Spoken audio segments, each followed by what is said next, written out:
Hello everyone, welcome to the second installment of Isaiah for Mormons. We're going to be doing chapter 2 today, and I'm actually not doing chapter 2 of Isaiah. I'm jumping straight into the Book of Mormon, 2 Nephi 12. That's where most of us get a lot of the Isaiah that we get, right? It's from the Book of Mormon.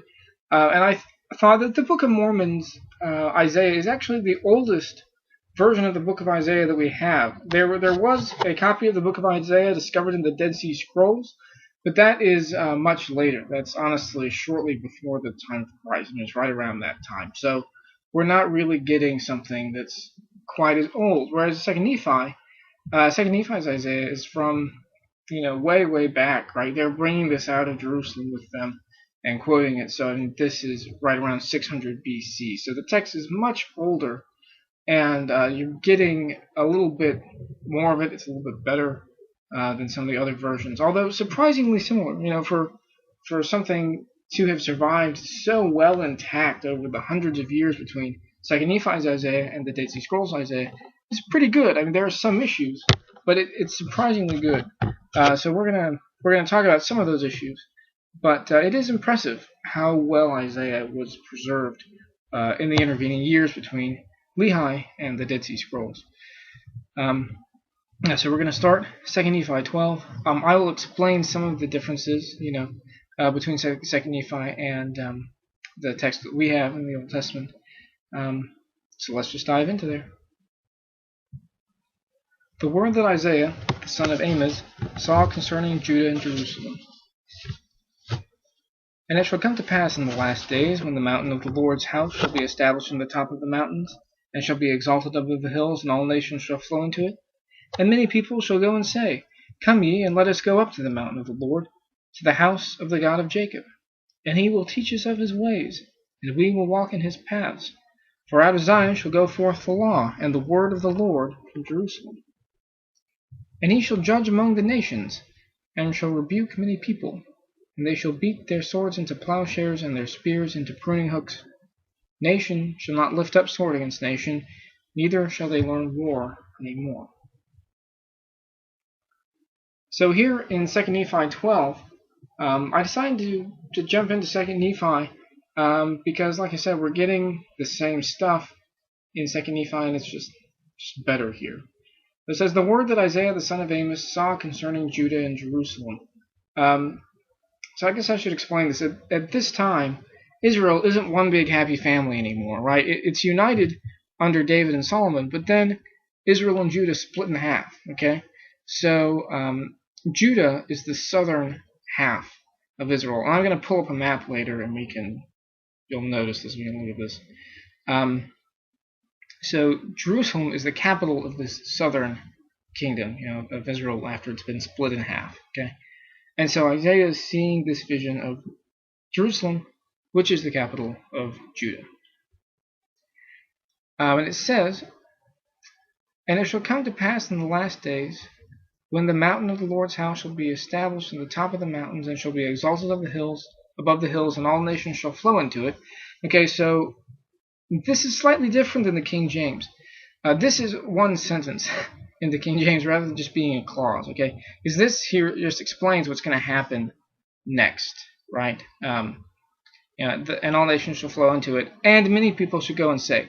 So at that time, in the last days, when the mountain of the Lord's house is established in the tops of the mountains, and all the nations flow to it, many people will say, Come, let's go to the mountain of the Lord. So why is that? Why is that difference significant? I think this is actually slightly more faithful to the concept that we get in the Hebrew text, and that is with the word nations. It says that all nations will flow to this mountain of the Lord's house on the top of the mountains. And there, the word nation literally means Gentiles. Nations is a fine translation, but really they're talking about the Gentiles in this case, which at the time would have been really blasphemous. It's very clear here. The mountain of the Lord's house is the temple. And it's the temple being established in the top of the mountains. The temple in Jerusalem was on top of a mountain. It's not a very big mountain by the standards of people living in the Rockies, but still it's a mountain of sorts, right? And the temple is on top of this mountain, Mount Moriah. And And so clearly Isaiah is talking about, in the last days, there's going to be a temple just like this. It's going to be on top of a mountain, right? And it's going to be exalted above all other hills, and all the Gentiles are going to come to this temple.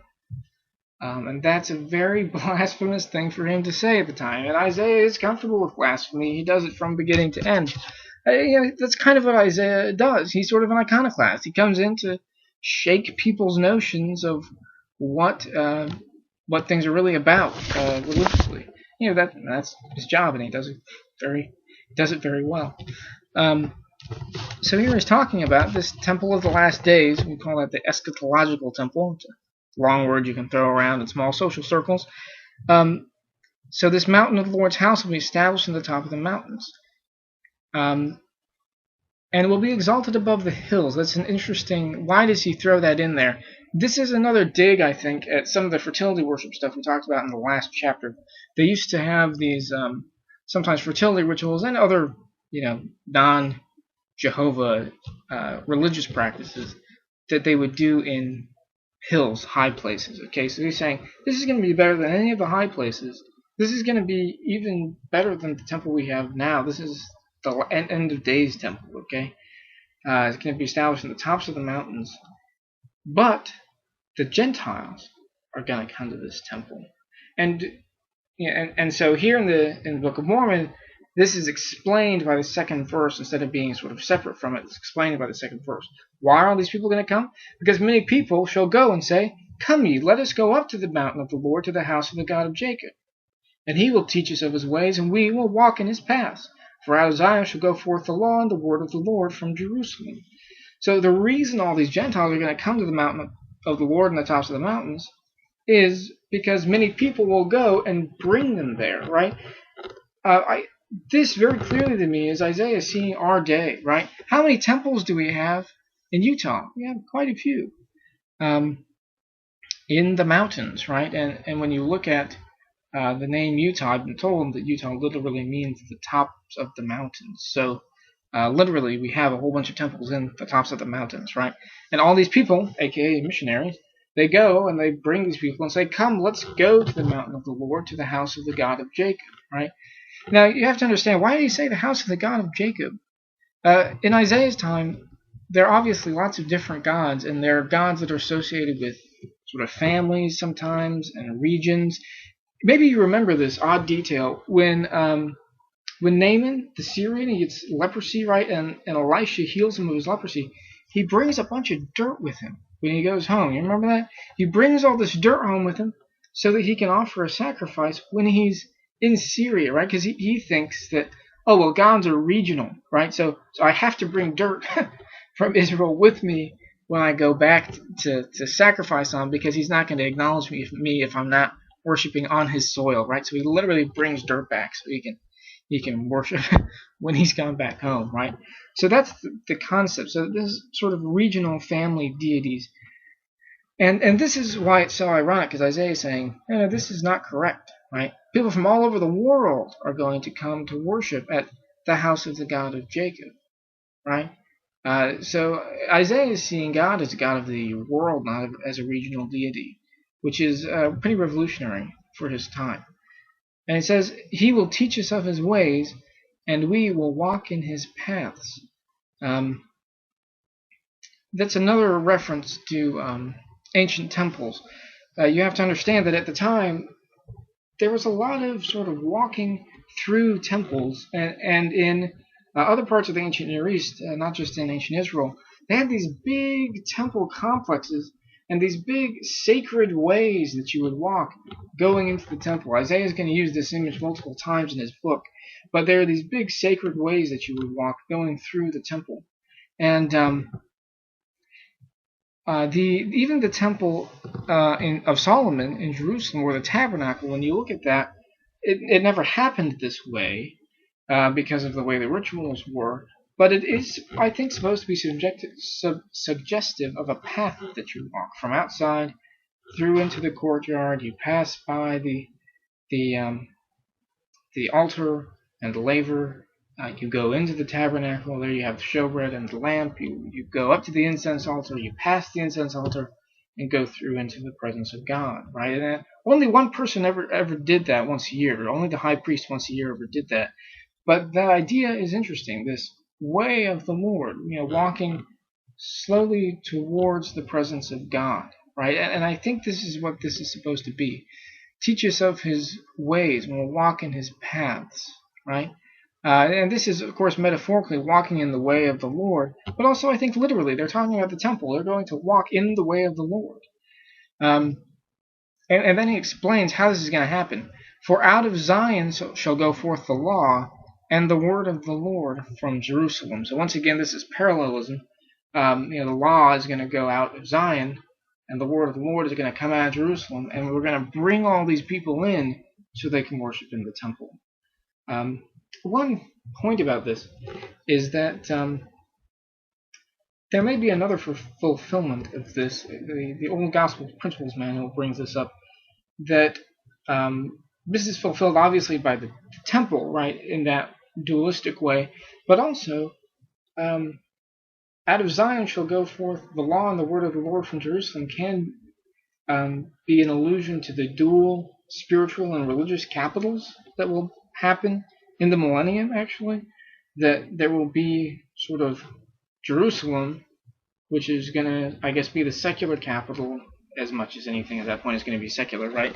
But that'll be the secular capital in the New World, and the Old Jerusalem will be a religious capital of sorts. The Old Gospel Principles Manual mentions this idea, so I think that we can once again see sort of multiple fulfillment here. That out of Zion shall go forth the law, the secular law, and the word of the Lord from Jerusalem. But Isaiah, I think, also is just talking about, this is just parallelism, out of Zion shall go forth the law, and, aka the law of Moses, right, that kind of thing, and the word of the Lord from Jerusalem. But then what is he going to do? He's going to gather all these people to the temple, and then it says, and he shall judge among the nations and shall rebuke many people.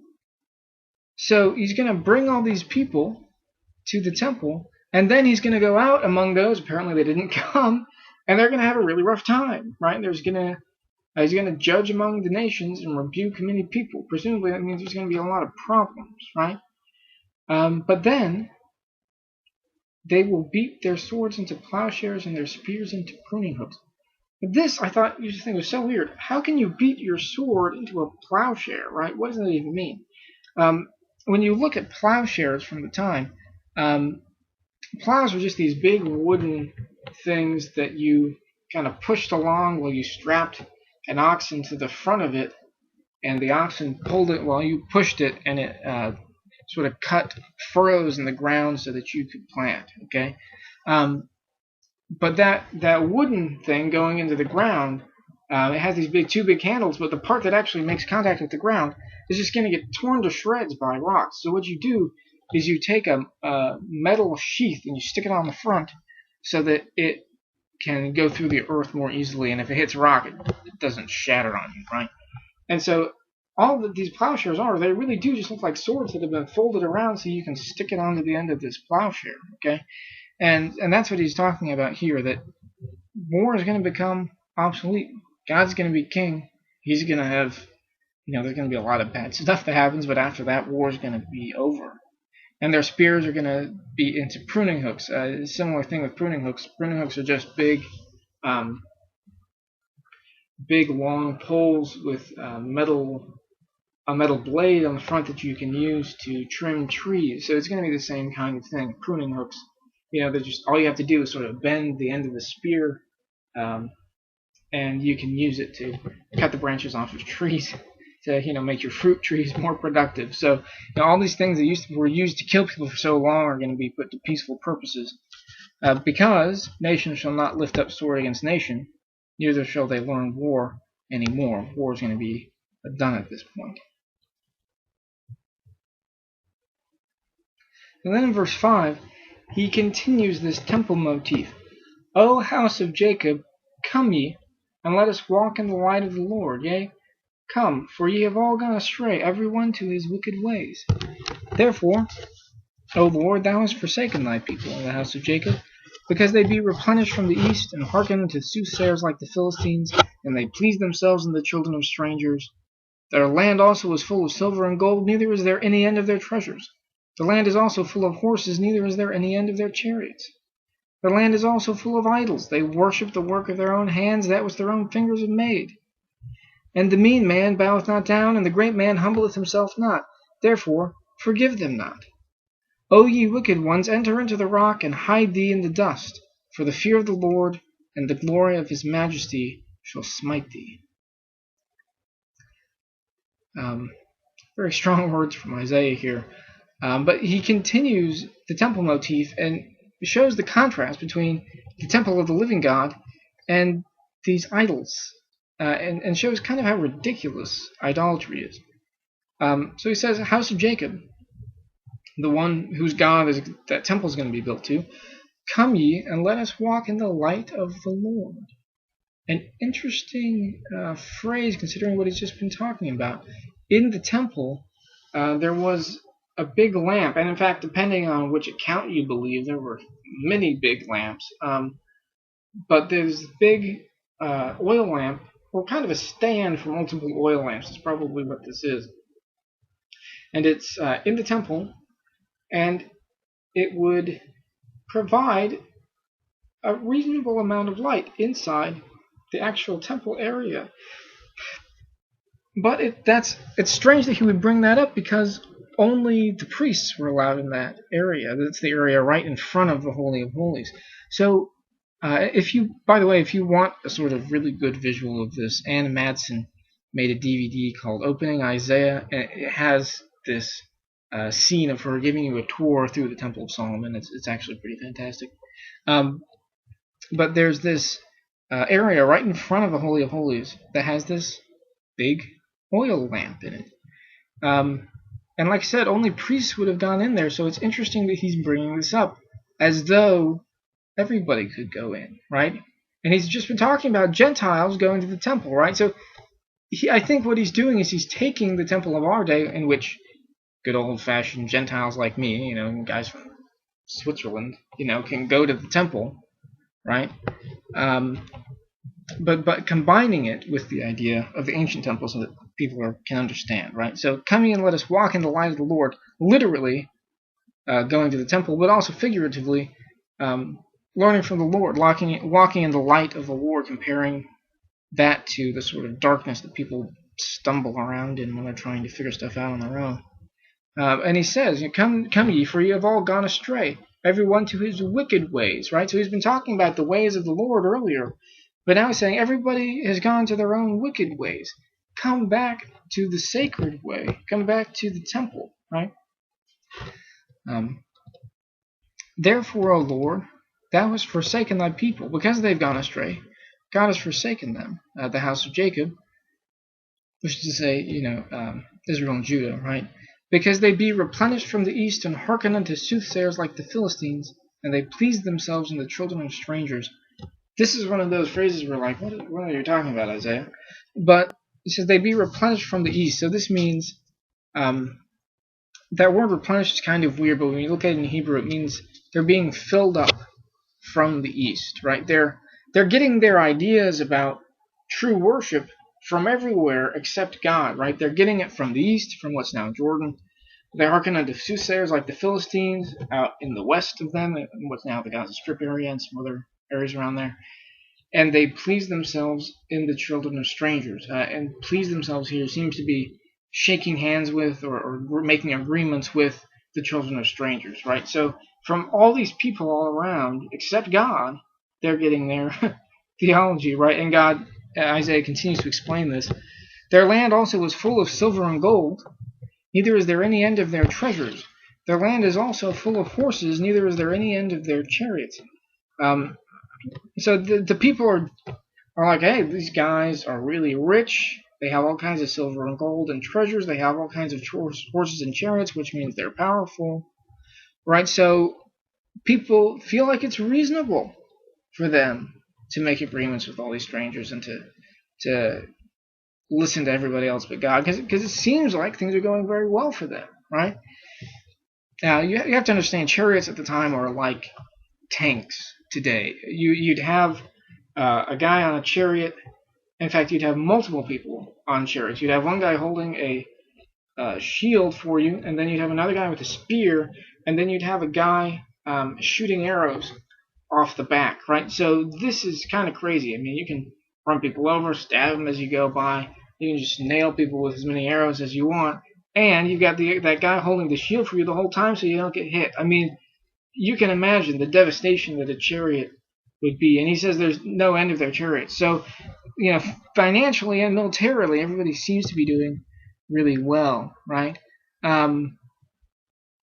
But God's saying, yeah, this is not going to last, right? I see why you're doing this. It's not going to last, right? As their land also is full of idols. They worship the work of their hands, that which their own fingers have made. And the mean man boweth not down, and the great man humbleth himself not. Therefore forgive him not. This section is kind of strange, and you'll notice a mistake in Isaiah here in verse 9. So their land also is full of idols. They worship the work of their own hands. And God's just showing how ridiculous this is, right? Yeah, okay, they have a lot of horses and chariots of gold, but they also have a lot of idols. They're making these objects, and then they're worshiping them. They've made them physically with their own hands, and then they're worshiping them like they're gods. Like, how ridiculous is this? And then it says, and the mean man boweth not down, and the great man humbleth himself not, therefore forgive him not. In Isaiah it says, and the mean man boweth down, and the great man humbleth himself, therefore forgive them not. Presumably, somebody copying down Isaiah we have thought that they were talking about the idols, right? And the mean man boweth, the really poor people bow down to idols, and really rich people bow down to idols, therefore you shouldn't forgive either of them. But they've actually changed topics. Isaiah has sort of changed topics, and they didn't. Whoever was copying that didn't notice it. Really, it's the mean man boweth not down to God. The poor don't bow down to God, and the rich don't bow down to God. Therefore, forgive them not. And you'll see this in the next few verses. O ye wicked ones, enter into the rock and hide thee in the dust. For the fear of the Lord and the glory of his majesty shall smite thee. Right, so this God that they weren't worshiping in verse 9, he's saying, you wicked ones that aren't worshiping God, you better try to hide, even though it's impossible, because God is going to come for you, right? So that's kind of an ominous thing for a prophet to say, right? The fear of the Lord and the glory of his majesty shall smite thee. Once again, there's some major problems with the Hebrew here, and I think that this may be a subtle difference. This can be fear of the Lord, but Isaiah likes to do plays on words that don't make any sense, obviously, in translation, and this is one of these. So this is the fear of the Lord, right? Sort of the reverence that we have for the Lord, but the word for fear and the word for see are almost exactly the same.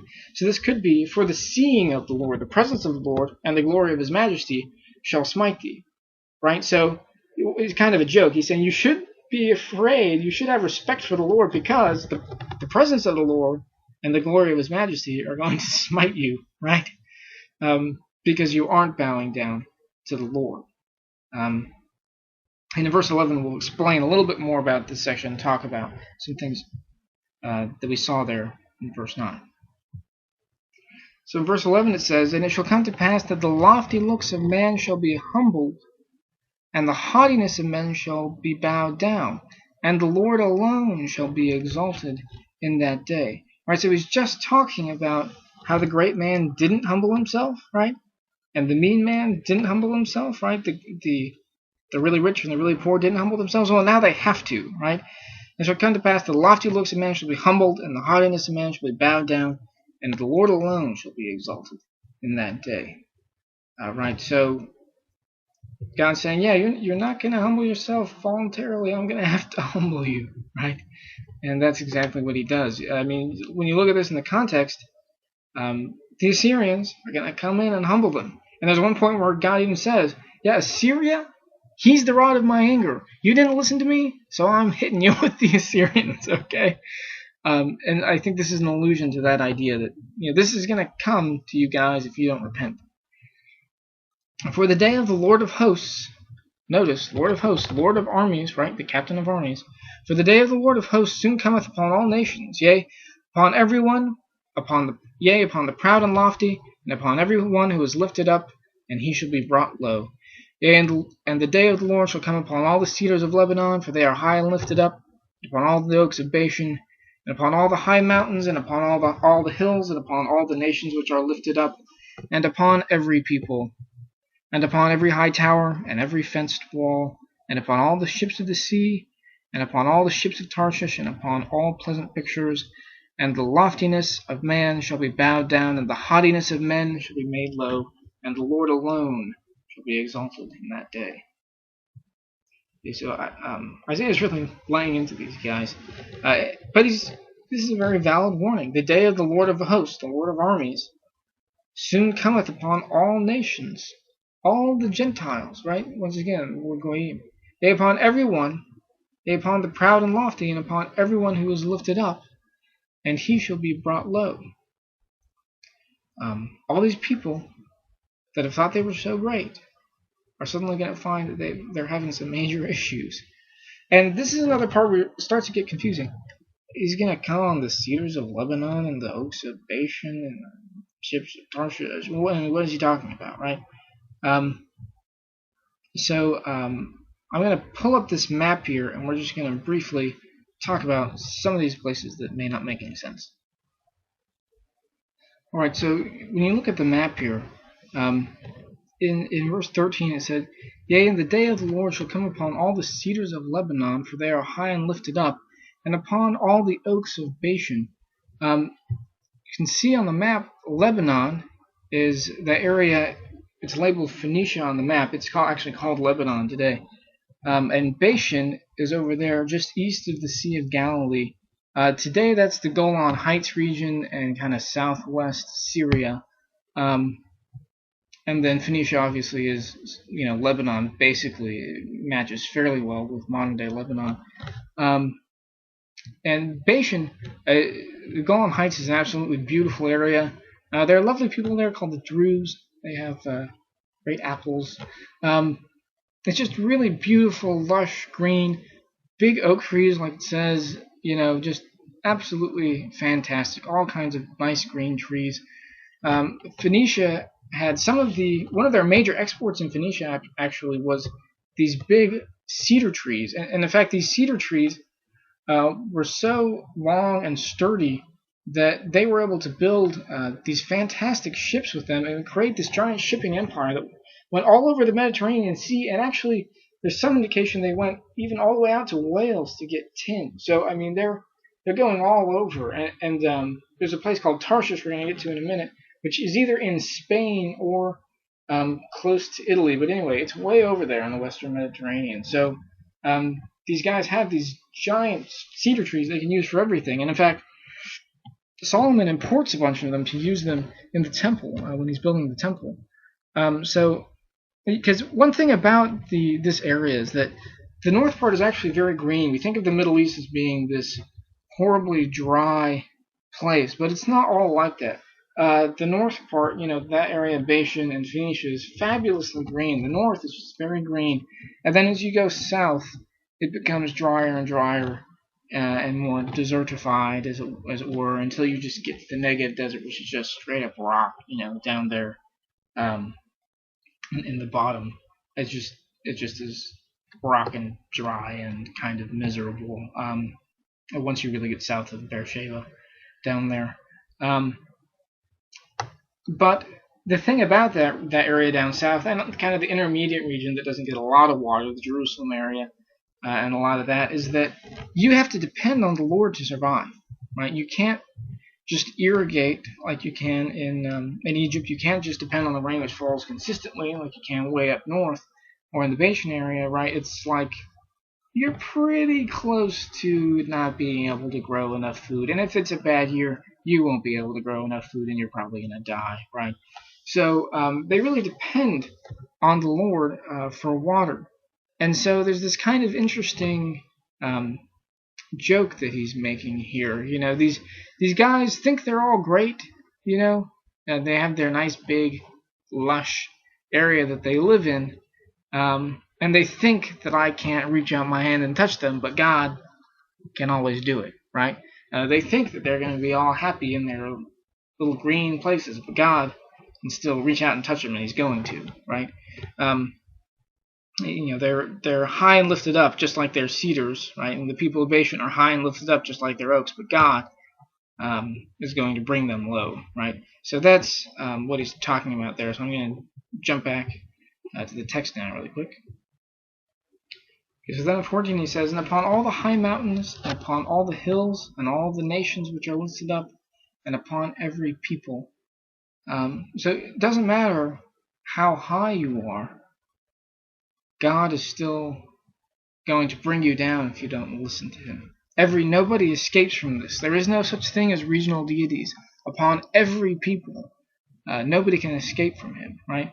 And upon every high tower and upon every fenced wall, all these things that people have built as places of security, God's going to say, nobody's safe from me, right? When it comes time for this to happen, you can't hide, right? It says, upon all the ships of the sea, and upon all the ships of Tarshish, and upon all pleasant pictures. But that's an interesting one. All the ships of the sea, and all the ships of Tarshish, and upon all pleasant pictures. The Septuagint, however you want to pronounce that, the Greek version of the Old Testament, only has one of those phrases, or only has two of those phrases. The regular King James Bible only has two of those phrases.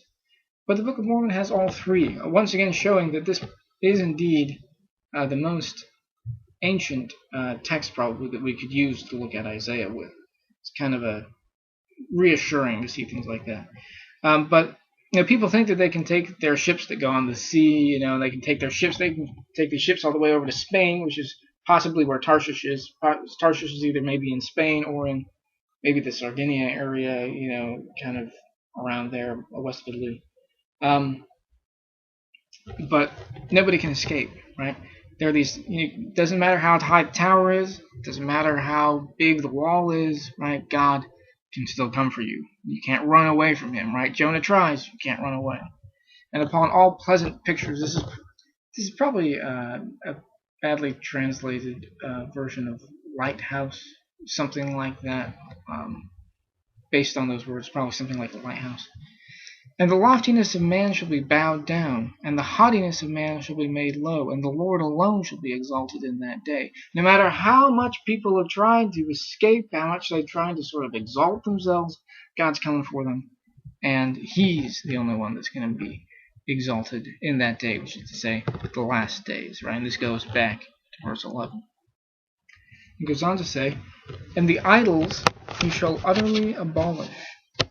He's going to get rid of all idols. We were talking about those idols earlier. Everybody thinks they're all great. They got all their gold chariots and idols and stuff. And God says, not so much. I'm going to get rid of all of them. And it says, "And they shall go into the holes of the rocks and into the caves of the earth, for the fear of the Lord shall come upon them, and the glory of His majesty shall smite them, when He ariseth to shake terribly the earth. In that day a man shall cast his idols of silver and his idols of gold, which he made for himself to worship, to the moles and to the bats, to go into the clefts of the rock and into the tops of the ragged rocks, for the fear of the Lord shall come upon them, and the majesty of His glory shall smite them, when He ariseth to shake terribly the earth. Cease ye from man whose breath is in his nostrils, for wherein is he to be accounted of?" Okay, so these people are going to try to go to the holes of the rocks, so these are like fissures in big rocks, and also the caves of the earth. Right? They're trying to go everywhere to hide themselves from the Lord. And it says that when He ariseth to shake terribly the earth. Kind of an interesting thought that there are probably going to be lots of earthquakes accompanying this. Something that is fairly common in some parts of the ancient Near East. And in fact, they bring it up periodically in the Old Testament, the earthquakes that happen sometimes at really good times for the Israelites. But people are going to try to escape these terrible earthquakes somehow, so their houses don't fall down on top of them, right? But they can't escape. It says, "In that day a man shall cast his idols of silver and gold to the moles and to the bats."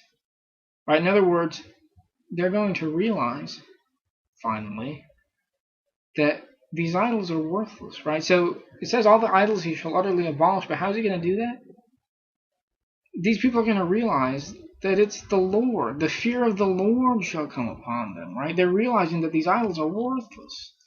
So they're going to realize that God's the one who's doing this. The Lord's the one that's doing this. These idols must be worthless, right? So they're just going to ditch them. They're just going to toss them into these holes so that the bats and the other little moles and other critters that live underground in those fissures in the rocks are just going to take them because they're worthless to them now. They realize, we shouldn't have been worshiping idols the whole time. The fear of the Lord comes upon them. They realize God was the one that they should have been thinking about, right? And so he's not going to abolish the idols by ruining them himself. He's going to make the people realize that he's in charge, and they're going to ruin their idols themselves, right? And they're going to just throw them into the clefts of the rocks and the tops of the ragged rocks. And like I said, these fissures in the rocks, that's what that means in both cases. One seems to be a sort of a big rock in the middle of nowhere, right? And others are kind of these really big mountainsides, So people are just going to go and they're just going to take them as far away from them as they can and throw them into these holes in the rocks, because the fear of the Lord shall come upon them, right? I think that's interesting that we have this repetition here. As 21 is almost exactly the same as 19. For the fear of the Lord shall come upon them, and the majesty of his glory shall smite them, when he ariseth to shake terribly the earth. This is another example of parallelism that Isaiah loves so much. When he wants to really, really make his point, this is what he does. This is what he will do. Excuse me. And this manifests itself in various different ways, and we're going to I'll point this out to you whenever we run into it. But this is a classic example of Isaiah's parallelism. And it says, "Cease ye from man whose breath is in his nostrils." What is that supposed to mean, right? Whose breath is in his nostrils? What? Right?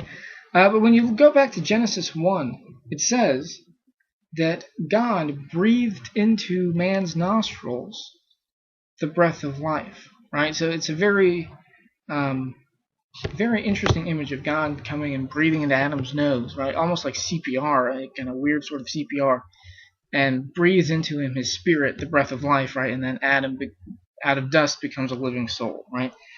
And I think this is the point. Man is just man. He's just dust by himself, right? He needs God to put his life into him. He says, "Cease ye from man whose breath is in his nostrils." Why are you trying to get all these ideas from man? It said before, they're doing what the Philistines are doing. They're doing what the people living in what is now Jordan are doing. Well, why are they doing that, right? People are just dust without God. God is the one who gave you the breath of life, breathed into your nostrils in the first place. Breathed into Adam's nostrils to give him the breath of life. So why are you trying to get all your ideas from man? Why don't you listen to me, right? So that's what that means there. "Cease ye from man whose breath is in his nostrils, for wherein is he to be accounted of?" Why should you even care about what they're doing? Why don't you listen to me, right? And that really is what God asks of all of us. Why do we take these ideas from here, there, and everywhere? Why don't we just listen to God and do what he wants us to do? Now, I think that's the point that Isaiah is really trying to drive home here. Don't cling to your idols. Don't cling to foreign traditions. Don't cling to these other things as crutches. Just listen to me. I know it's a little bit scary. I know that they have countless chariots and they could tear you to bits if they wanted to. But if you listen to me, I'm going to take care of you. And I think that's what this chapter is about. So that's the end of chapter 2.